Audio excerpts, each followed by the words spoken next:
नमस्कार, उत्तराखंड समाचार में आपका स्वागत है। मैं संजय भंडारी। सबसे पहले मुख्य समाचार। मुख्यमंत्री पुष्कर सिंह धामी ने हरिद्वार में किया आधुनिक स्पोर्ट्स कॉम्प्लेक्स का लोकार्पण। लगभग 54 लाख करोड़ रुपए की विभिन्न योजनाओं का भी लोकार्पण एवं शिलान्यास।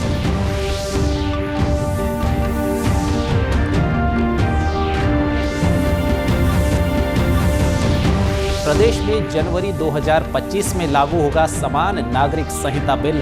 मुख्यमंत्री ने कहा, जनता से किया वादा होगा पूरा। मदरसों की जांच के आदेश।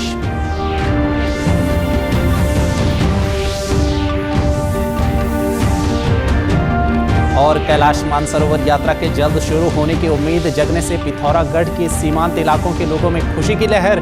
भारत चीन व्यापार शुरू होने का इंतजार। देश के राष्ट्रीय सुरक्षा सलाहकार अजीत डोभाल और चीनी विदेश मंत्री के बीच हुई थी बातचीत। अब समाचार विस्तार से। मुख्यमंत्री पुष्कर सिंह धामी ने लगभग 54 लाख करोड़ रुपए की लागत से तैयार विभिन्न योजनाओं का लोकार्पण किया, जिसमें मुख्य रूप से नवनिर्मित सिटी स्पोर्ट्स कॉम्प्लेक्स का शिलान्यास भी शामिल है। सिटी स्पोर्ट्स कॉम्प्लेक्स में विभिन्न खेलों की गतिविधियां संचालित की जा सकेंगी और खिलाड़ी इसका फायदा ले सकेंगे। यहां बैडमिंटन कोर्ट के अलावा इंडोर क्रिकेट प्रैक्टिस पिच एवं बॉक्स बनाया गया है। इसी के साथ स्क्वैश कोर्ट, जिम और कैफे भी बनाया गया है। साथ ही टेबल टेनिस खेलने की भी व्यवस्था की गई है। इसके अलावा रुड़की जनपद में विभिन्न नगर निगम एवं नगर पालिकाओं के अंतर्गत स्कूलों एवं अन्य योजनाओं का भी मुख्यमंत्री ने लोकार्पण एवं शिलान्यास किया, जिसमें राजकीय प्राथमिक विद्यालय सालियार को मॉडल स्कूल के रूप में विकसित करने की योजना भी शामिल है। आज 54 करोड़ 31 लाख रुपए की योजनाओं का यहाँ पर लोकार्पण हुआ है। इसमें से एक बड़ी धनराशि से लगभग 21 करोड़ रुपए की धनराशि से ये स्पोर्ट्स कॉम्प्लेक्स बना है, जिसमें अनेक स्पोर्ट्स की गतिविधियां, खेल की गतिविधियां, योग इत्यादि यहाँ पर संचालित होगा।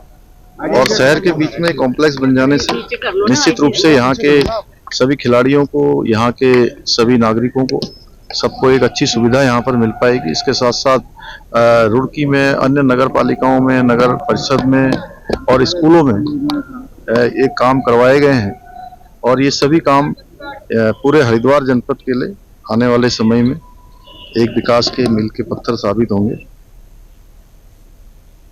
मुख्यमंत्री पुष्कर सिंह धामी ने कहा कि 2022 के चुनाव में जनता से किया गया वादा वो पूरा करने जा रहे हैं।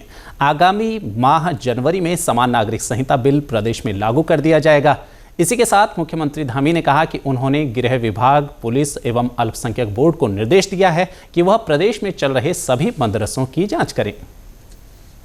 यूसीसी क्योंकि हमारा संकल्प था और 2022 के आम चुनाव में हमने उत्तराखंड की देवतुल्य जनता के समक्ष अपना संकल्प रखा था, वायदा किया था कि हम सरकार में आते ही यूसीसी के लिए कानून बनाएंगे और हमने विधेयक लाकर वो कानून बना दिया है और अब जनवरी माह में 2025 में हम इसको लागू कर देंगे। हमने गृह मंत्रालय को, पुलिस विभाग को और अल्पसंख्यक कल्याण विभाग को इसकी जांच के आदेश दे दिए हैं कि सभी मदरसों की जांच की जाए और उसमें पढ़ने वाले जिनके एडमिशन हुए हैं उनकी भी जांच की जाए। उनके जो पहचान पत्र हैं वो और पूरी तरह से उसकी जांच होनी चाहिए और जहां भी ये अवैध मदरसे बने हैं या उनमें पढ़ने वाले लोग जिनका पिछला रिकॉर्ड ठीक नहीं है या कहीं किसी प्रकार की आशंका है, किसी प्रकार के संदिग्ध हैं, तो उसके खिलाफ कठोर कार्रवाई की जाएगी। भारत चीन विशेष प्रतिनिधि बैठक में भारत के राष्ट्रीय सुरक्षा सलाहकार अजीत डोभाल और चीनी विदेश मंत्री वांग यी के बीच हुई बातचीत के बाद एक बार फिर से कैलाश मानसरोवर यात्रा और भारत चीन व्यापार शुरू होने की उम्मीद जगी है, जिसके बाद से पिथौरागढ़ जिले के सीमांत इलाके में भी खुशी की लहर है। स्थानीय लोगों ने इसके लिए प्रधानमंत्री नरेंद्र मोदी और भारत सरकार का आभार जताया है। लोगों का कहना है कि कैलाश मानसरोवर यात्रा और भारत चीन व्यापार शुरू होने के बाद सीमांत क्षेत्र से पलायन घटेगा और यहां धार्मिक पर्यटन को नई उड़ान मिलेगी। सीमांत क्षेत्र के लोगों ने भारत सरकार से यात्रा जल्द शुरू करने की मांग की है। ये बहुत सराहनीय प्रयास है। मैं इसके लिए भारत सरकार और नरेंद्र मोदी जी का धन्यवाद ज्ञापित करता हूं।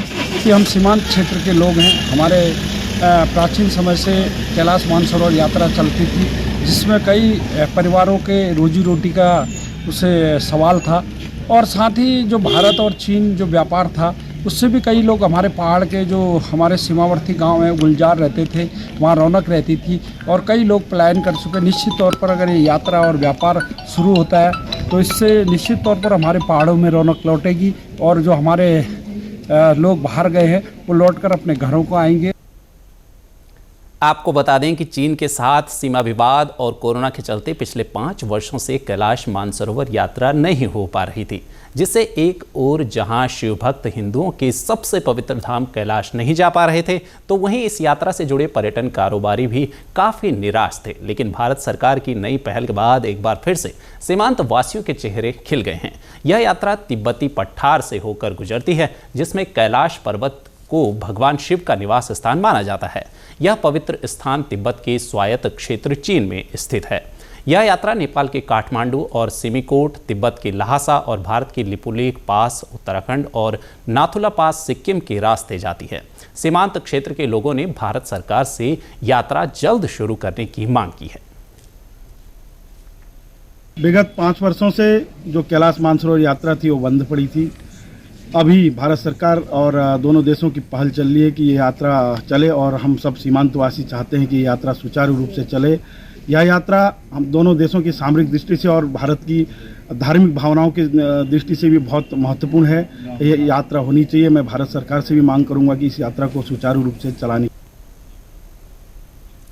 इस खबर पर ज़्यादा जानकारी के लिए हमारे साथ जुड़ रहे हैं संवाददाता राकेश पंत। राकेश, कैलाश मानसरोवर यात्रा 5 साल बाद फिर से शुरू हो रही है, स्थानीय लोगों में कितनी खुशी है? जी बिल्कुल, जिस तरीके से 2019 से कैलाश मानसरोवर यात्रा बंद थी, उसके चलते जो सीमांत इलाके थे, खासकर पिथौरागढ़ की अगर बात करें तो यहाँ से जो होकर यात्रा गुजरती थी लिपुलेख दर्रे से, यहाँ का बड़ा इलाका प्रभावित था, क्योंकि ये यात्रा नहीं हो पा रही थी। और सबसे पवित्र हिंदुओं का जो तीर्थ स्थल है कैलाश मानसरोवर, उसके दर्शन जो यात्री नहीं कर पा रहे थे। लेकिन कुछ समय पहले से ये शुरुआत हुई जब प्रधानमंत्री नरेंद्र मोदी और चीन के राष्ट्रपति शी जिनपिंग की मुलाकात हुई, और उसके बाद भारत के राष्ट्रीय सुरक्षा सलाहकार अजीत डोभाल और उनके समकक्षी जो थे चीन के, उनके साथ जो बातचीत हुई उसमें तमाम मुद्दों को लेकर बातचीत की गई। सीमा विवाद से लेकर तमाम अनेक मुद्दे शामिल थे। उसमें कैलाश मानसरोवर यात्रा और जो व्यापार था, सीमा व्यापार, उसको लेकर भी बातचीत हुई, और उसमें ये स्पष्ट हुआ कि अब ये यात्रा फिर से शुरू हो जाएगी, जिसके चलते जो स्थानीय लोग हैं, खासकर पिथौरागढ़ जिले की अगर बात करें, पूरे देश में 2 जगह से यात्रा की जाती है, सिक्किम के नाथुला दर्रा और उत्तराखंड के लिपुलेख दर्रा से।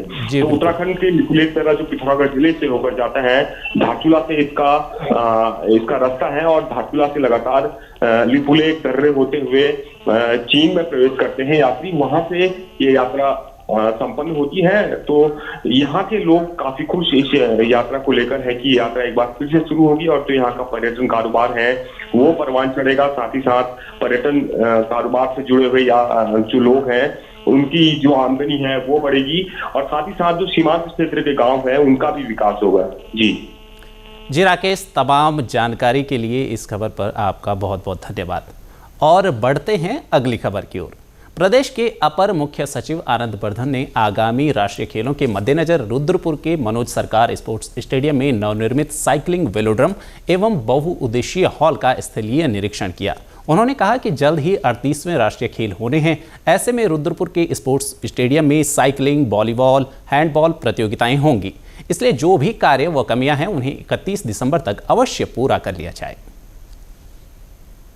देखिए, अभी सबसे बड़ा तो एक सरकार ने यहाँ पे वेलोड्रोम का निर्माण कराया है, जो संभवतः नॉर्थ इंडिया में बहुत कम जगह है, ये दूसरा या तीसरा होगा। एक बहुत बड़ी फैसिलिटी क्रिएट हुई है प्रदेश के लिए और इस जनपद के लिए, और उस पर साइकिलिंग के इवेंट होंगे वेलोड्रोम पे। उसमें थोड़ी बहुत वे काम बचे हैं, वो भी कंप्लीट हो जाएगा। उसके अतिरिक्त 2 और इवेंट यहाँ पे होने जा रहे हैं, हैंडबॉल और वॉलीबॉल कंपटीशन, उस पर भी काम चल रहा है, और संभवतः वो 30 से 31 दिसंबर तक वो सारे काम पूरे हो जाएंगे। फेडरेशन के ऑफिशियल्स ने भी ये सारे फैसिलिटीज़ का, साइट्स का इंस्पेक्शन कर चुके हैं और उस जो अभी प्रगति है और जिस तरह से बना है वो सारे साइट्स और फैसिलिटीज़, उससे वो भी संतुष्ट हैं। इसी के साथ अभी तक के समाचार समाप्त हुए। दूरदर्शन समाचारों से जुड़े रहें। मिलते हैं फिर शाम 6:30 बजे के बुलेटिन में। नमस्कार।